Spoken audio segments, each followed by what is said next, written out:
É com prazer que vos cumprimento e é com muito prazer que posso estar mais uma vez entre vós.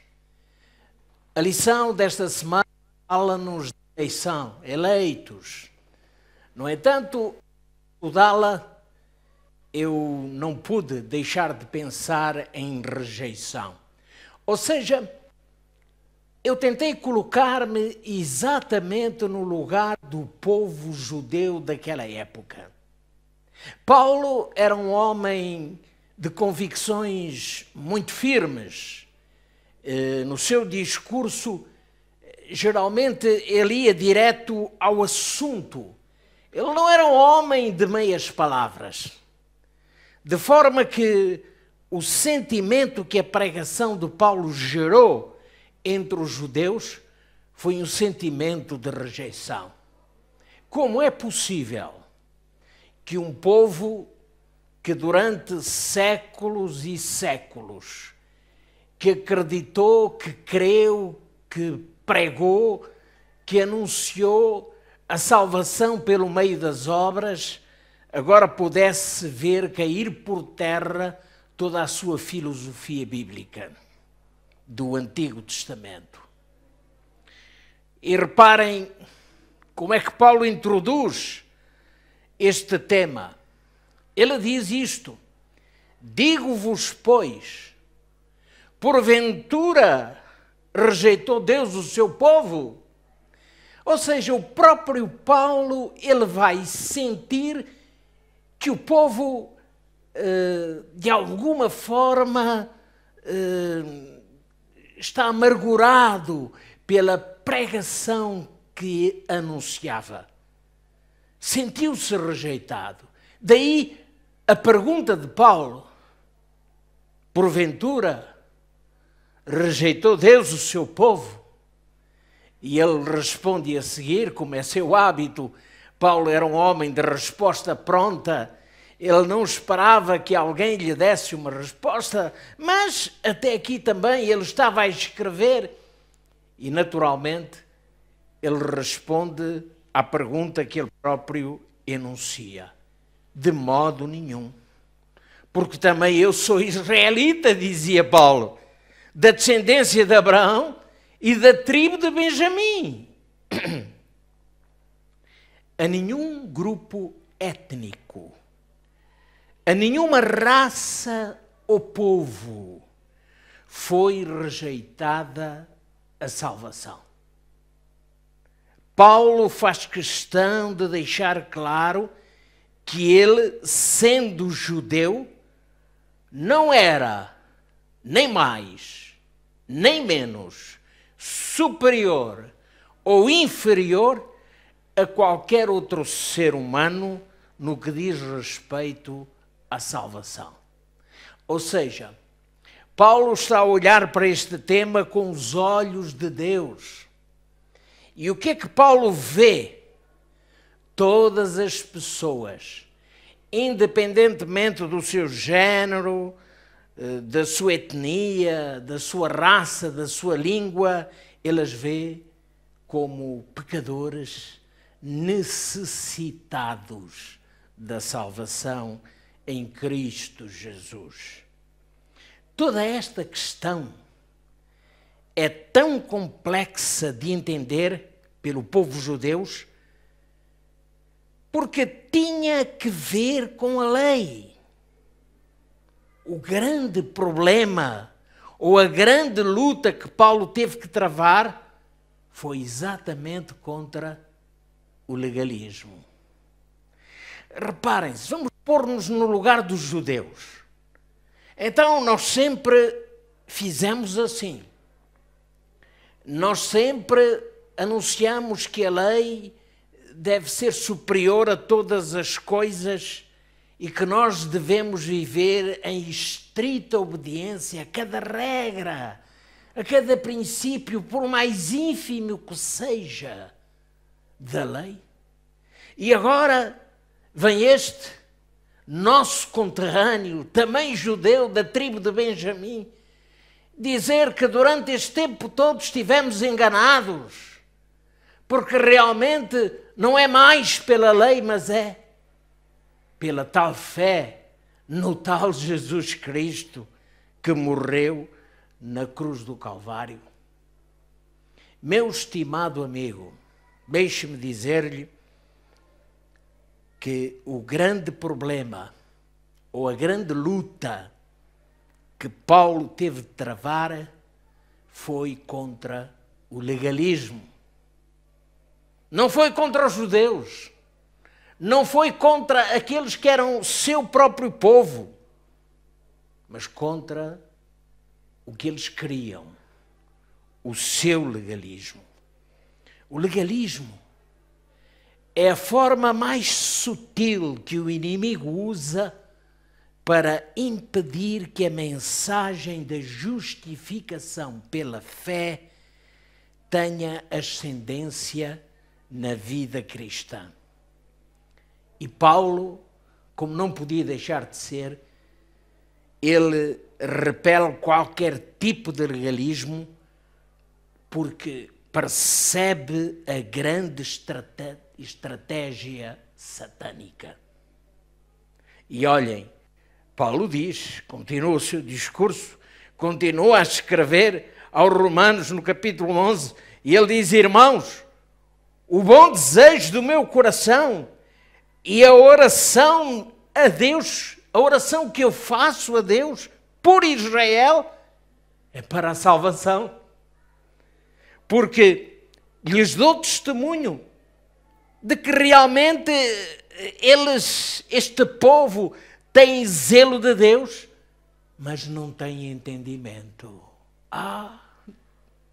Ou seja, era um povo zeloso, extremamente zeloso, mas o seu zelo excedia-se para além daquilo que é necessário, que é o entendimento, a inteligência para a compreensão. E Paulo continua: porquanto não conhecendo a justiça de Deus e procurando estabelecer a sua própria justiça, não se sujeitaram à justiça de Deus. Aqui é que está a grande questão, dizia Paulo. Eles apenas estão olhando para a sua própria justiça. E a sua própria justiça são as suas próprias obras. Aquilo que eles fazem, querendo por esse meio que alcançarão a salvação. Mas não estão preocupados em compreenderem e muito menos a sujeitarem-se à justiça de Deus. E Paulo conclui dizendo, porque o fim da lei é Cristo. O fim da lei é Cristo, para a justiça de todo aquele que crê. Ou seja, o objetivo da lei é Cristo. Paulo já dizia, noutro discurso e noutra situação, que a lei era como um aio que nos conduzia a Cristo. E é verdade. Hoje, é aqui onde o mundo cristão esbarra e acaba por se confundir em teorias que nem eles próprios, esse mundo cristão, são capazes de explicar. E gera-se uma tremenda confusão em termos daquilo que é o tema da grande justificação pela fé. Esta questão da lei e da graça tem levado o mundo cristão a ter de fazer como a avestruz faz no deserto, a enterrar a cabeça na areia. Confundem a lei moral com a lei cerimonial. Põe-se tudo no mesmo cesto. E depois vai-se à praça vender a graça a preço de liquidação. E depois nada se sabe. E quando nada se sabe, o que é que fica? O vazio, a incompreensão, e ficam respostas por dar. É preciso saber qual é biblicamente o papel da lei moral de Deus, o valor e o peso que ela tem na vida do crente. É preciso que a mente do ser humano pecador seja despertada para uma consciência moral. E só é possível isso pela intervenção do Espírito Santo na vida do crente. E é dessa forma que o ser humano pecador é levado e conduzido até Cristo, dando-se assim início a todo este processo maravilhoso da justificação pela fé. Afinal, o que Deus pretende é libertar-nos do peso da lei, ou seja, do fardo da transgressão, e conceder-nos a graça de uma nova experiência em Cristo. É isso que Deus deseja. Eu diria mais, é esse o grande interesse de Deus. Eu vejo como Paulo via um Deus que ama o seu povo, que não rejeita, mesmo numa fase de apostasia. Um Deus que mantém a porta aberta, que espera por cada filho seu. Temos tantas ilustrações bíblicas a esse respeito. Vejam o que Jesus diz quando conta a história do filho pródigo.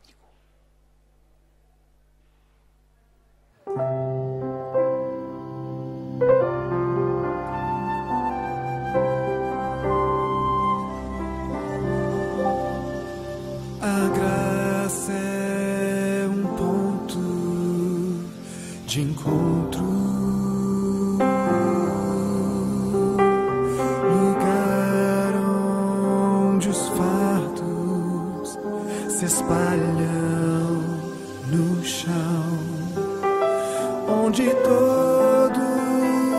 que chega cansado, tranquilo descansa o seu coração. A graça se explica em uma cruz. Lá eu posso entender o que o céu me traduz. A morte era minha sentença, mas agora sou livre em Jesus.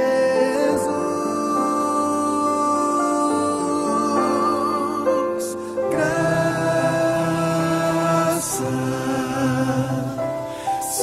simples assim, perdão se recebe, se aceita, enfim, pecado não se explica, pecado se paga e Cristo pagou por mim.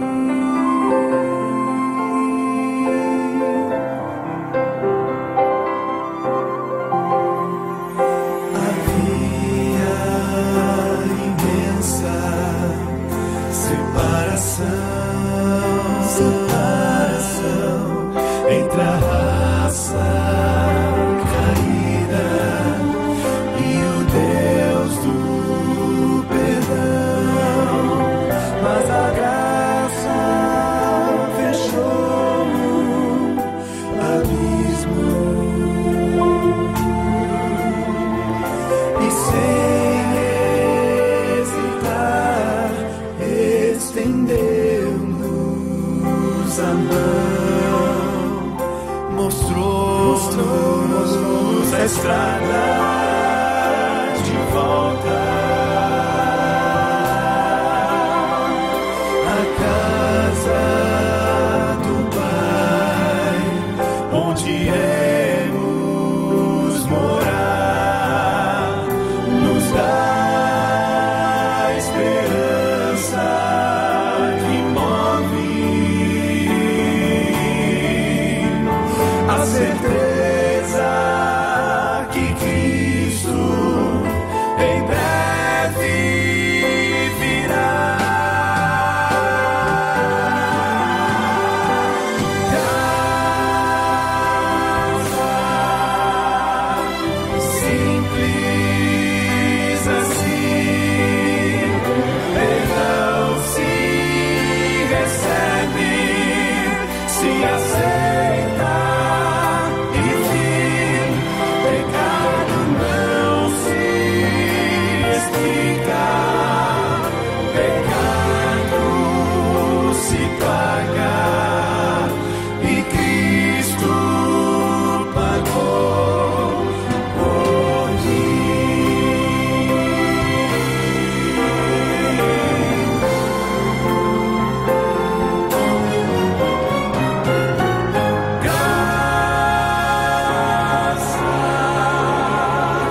Reparem que nesta parábola há uma série de factos que se entrelaçam e explicam o processo da justificação pela fé. Em primeiro lugar, o rapaz cai em si. Ele reconhece o seu pecado. Ele sabe que ofendeu o Pai e ofendeu a Deus. Ele volta por livre iniciativa para a casa do Pai. É ele quem toma a decisão. É ele, o filho, que confessa o seu pecado. E é ele que é perdoado. Mais do que perdoado, ele é readquirido. Ele é salvo. Ele passa a ter parte com o seu Pai. Meu querido amigo, ter parte com Deus. Já pensou nessa bênção? Já pensou nessa possibilidade de um dia ter parte com Deus? Deus é o Pai que ergue. É o Pai que te pode levantar do fundo do poço. Ele é a esperança quando nada parece favorável. Ele é aquele que luta pela tua salvação. Ele é o que não desiste de ti nunca. Ele é o chefe do exército que te defende das hostes malignas e te salva da perdição. Descansa nele. Dá-lhe a tua mão. Não olhes para os teus pecados, para o teu passado ou até para o teu presente. Deixa-me dizer-te, olha para Jesus. Ele te dará forças para as tuas lutas. Ele estará ao teu lado quando tu vacilas. A graça é isto. A graça é perdão. E Cristo pagou o preço. Eu convido-te a ouvires agora um belo cântico. Um cântico inspirado. Um cântico de salvação.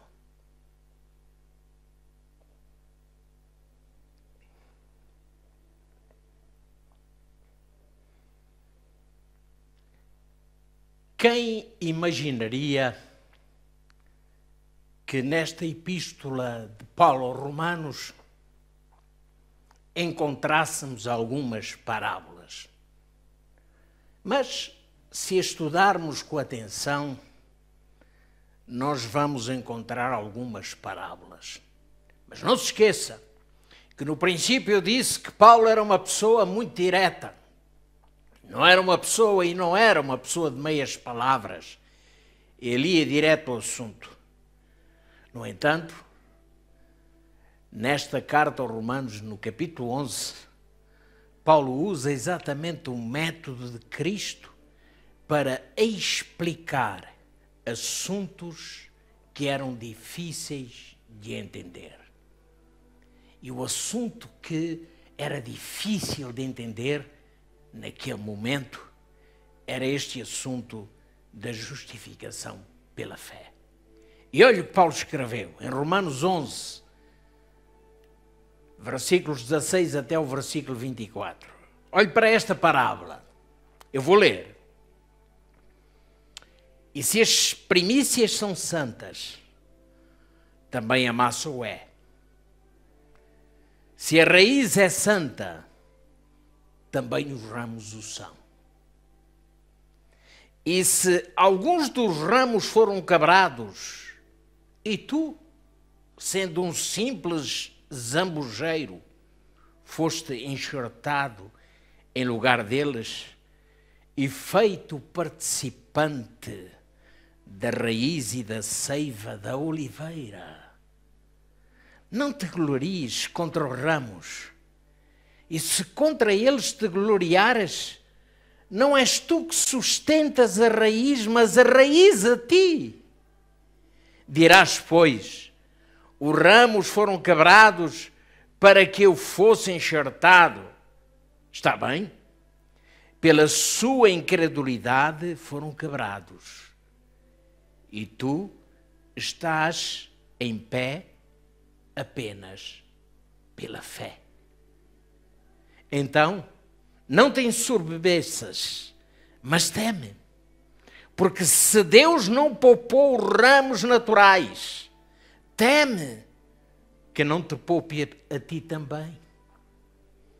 Não te glories, mas considera, pois, a bondade e a severidade de Deus para com os que caíram. Severidade, mas para contigo a bondade de Deus, a sua benignidade. Se permaneceres na sua benignidade, de outra maneira também tu serás cortado. E também eles, se não permanecerem na incredulidade, serão enxertados. Porque o poderoso Deus é Deus para tornar a quebrar e a enxertar. Porque se tu foste cortado do natural zambujeiro e contra a natureza enxertado na boa oliveira, quanto mais esses que são naturais serão enxertados na sua própria oliveira. Paulo compara o remanescente de Israel a uma nobre oliveira, da qual alguns ramos foram partidos. E estes ramos partidos representam os descrentes, os que rejeitaram a palavra da salvação pela fé em Jesus. E em lugar destes ramos insignificantes, zambujeiros, foram enxertados. E estes ramos insignificantes, zambujeiros, são os gentios que creram e que aceitaram de bom grado a palavra da salvação. Meu estimado amigo, a salvação é rejeitada por uns e é aceita por outros. E assim vai continuar a ser durante o tempo que vivermos neste mundo. E aqui não há diferença, nem estatuto, nem supremacia. A salvação é apenas para aquele que crê, o que aceita pela fé e recebe gratuitamente em Cristo Jesus. E Paulo continua, porque não quero, irmãos, que ignoreis este segredo, para que não presumais de vós mesmos, que o endurecimento veio em parte sobre Israel, até que a plenitude dos gentios haja entrado. E assim todo Israel será salvo, como está escrito. De Sião virá o libertador e desviará de Jacó as impiedades, e este será o meu concerto com eles, quando eu tirar os seus pecados.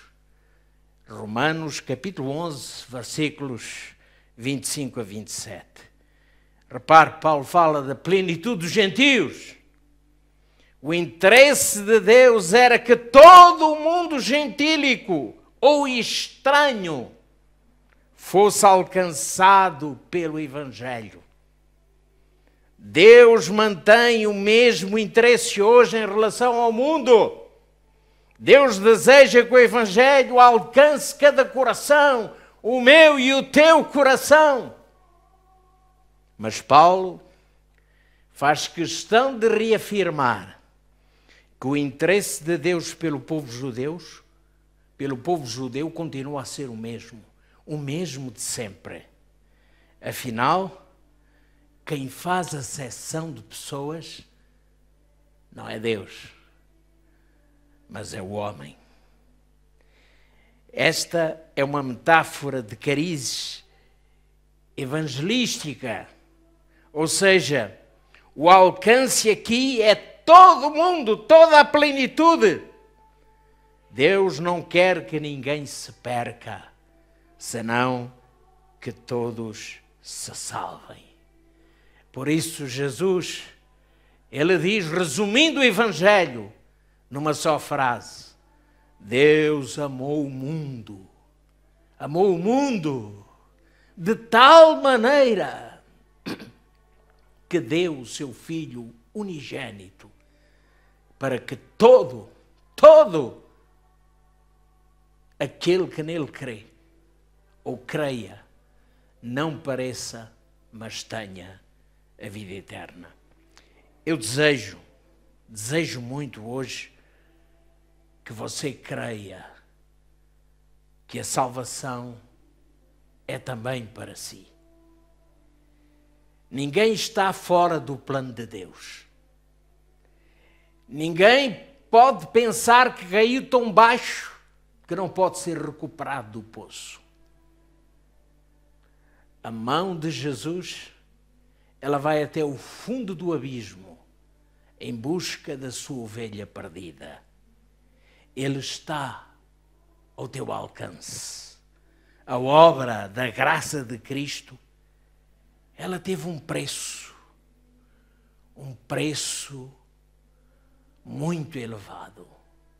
A morte do próprio Cristo. A morte do inocente Filho do Pai, Jesus. Na cruz do Calvário, Jesus suporta a maldição da cruz. Jesus suporta o mais terrível sofrimento. E nós perguntamos, porquê? Pela minha e pela tua salvação. Mas nós perguntamos, valeu a pena? Estimado amigo, essa resposta só tu e eu podemos dar a Deus. Para mim, e certamente para ti, valeu a pena. A graça de Cristo cobre a multidão de todos os nossos pecados. E ao finalizarmos esta noite, eu gostaria de te deixar um dos cânticos mais belos que eu já ouvi até hoje. Este cântico fala-nos da cruz. Fala-nos da cruz onde Jesus morreu. Mas é um cântico de vitória. Porque a morte de Cristo não foi uma derrota. Foi sim a derrota de Satanás. Mas a vitória de toda a humanidade, de todo aquele que crê. Eu e tu, pela graça de Cristo, fazemos parte dessa plenitude que aceita Jesus em sua vida. Diz hoje em oração, Senhor, eu quero aceitar o sacrifício de Cristo como sendo todo o suficiente para a remissão dos meus pecados. Antes de ouvirmos o cântico, eu gostaria de orar contigo. Vamos inclinar a nossa fronte, ou fechar os nossos olhos e orar ao Senhor. Ó Deus querido, muito obrigado por esta mensagem maravilhosa que nos trazes através da tua palavra. A mensagem da cruz, a mensagem da salvação, a mensagem da justificação pela fé. Nós queremos, sim, Senhor, continuar a percorrer este caminho lado a lado com Jesus, até o grande dia em que virmos Jesus voltar dos céus com todos os seus anjos. E aí estaremos para sempre com o Senhor. Que assim seja. Amém. Vamos ouvir o cântico.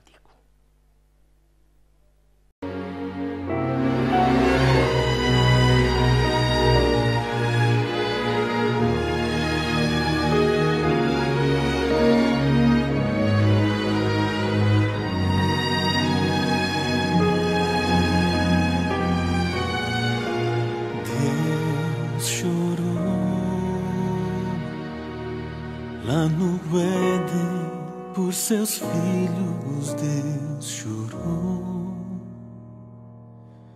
Por achá-los tão estranhos, Deus chorou. Nesse pranto tão sentido, adivinhou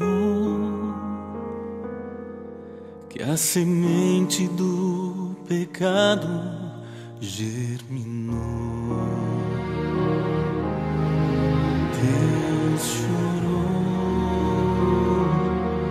comovido ao contemplar Jerusalém. Sua eleita agora é terra de ninguém. Rejeitou o seu Senhor e o seu Rei. Deus chorou pelo povo no Egito. Deus chorou por escravos e seus gritos. Deus chorou.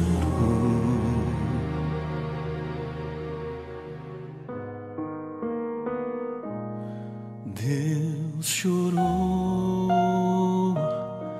quando viu o amor de muitos esfriar, quando viu a intolerância aumentar, viu um filho do seu pai se afastar, para nunca mais a casa retornar. Deus chorou quando viu seu próprio filho numa cruz, quando viu as trevas encobrindo a luz, a esperança que o mundo desprezou.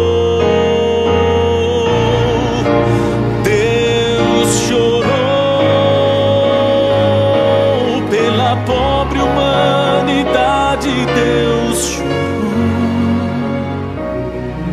pelo império da maldade. Deus chorou.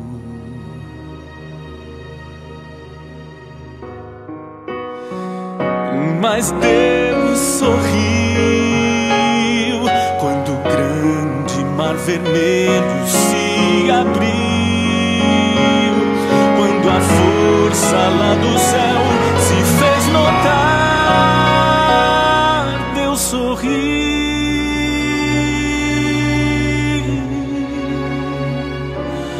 Deus sorriu quando um filho pecador pediu perdão, confessando o seu pecado em oração.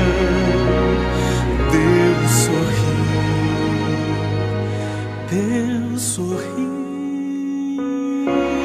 Deus sorriu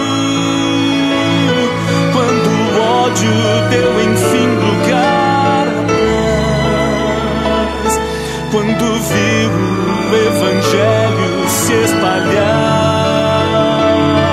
Ele viu que o seu amor não foi em vão, viu milhares abraçando a salvação, e no dia em que você o aceitou, Deus chorou e sorriu.